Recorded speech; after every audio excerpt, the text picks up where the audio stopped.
Here's your forecast from the First Alert Weather Team.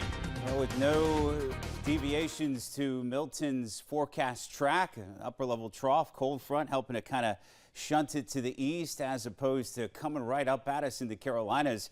Still no direct impacts on the timeline for the rest of today, tonight, and right through the weekend. We're just going to kind of wave into Milton as it passes well to our south, maybe 200 miles, maybe 250, maybe 300 miles to our south, at least centrally. And it's going to morph into a pretty powerful cold core system over toward Bermuda. So no heavy rain for us. And if you play the percentages, probably not a drop of rain at all, quite honestly, in this whole period. Severe storms are off the table, which is always awesome to be able to say when you're talking about a tropical entity.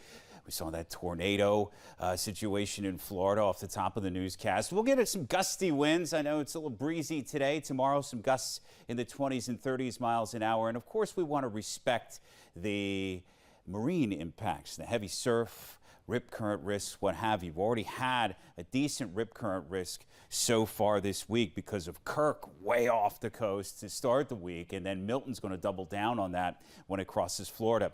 Very interesting satellite review. You see a compact eye wall and a well-defined eye at that in the early frames here, and now it is starting to feel some wind shear with that upper trough, and that's why at least categorically Milton is down from a 5 to a 4.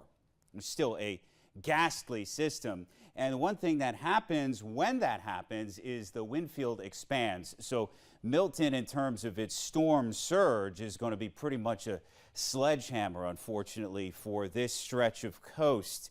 Tampa, Fort Myers, we can track not only with satellite but also radar. Here are your tornadic bands, and then there, of course, is the core of Milton, still an eye wall evident. And we're actually feeling, or seeing, I should say, better said, some high-level clouds from the whole system. And that's probably about all the drama we'll get from Milton as it passes by in terms of sky conditions.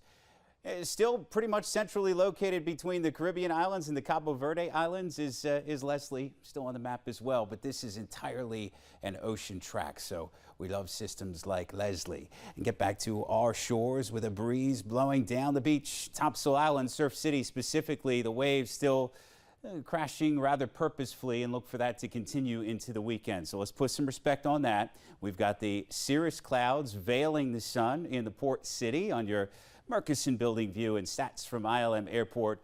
Well, I'm talking about one of many locations is Wilmington, just kind of sneaking into the 70s today. Cool and brisk tomorrow as we wave to Milton, Kim, and there's your chilly nights, especially Thursday night, Friday night into the adjacent mornings after a weekend warm-up. We'll get back to the chill for a time next week, too, and back to you.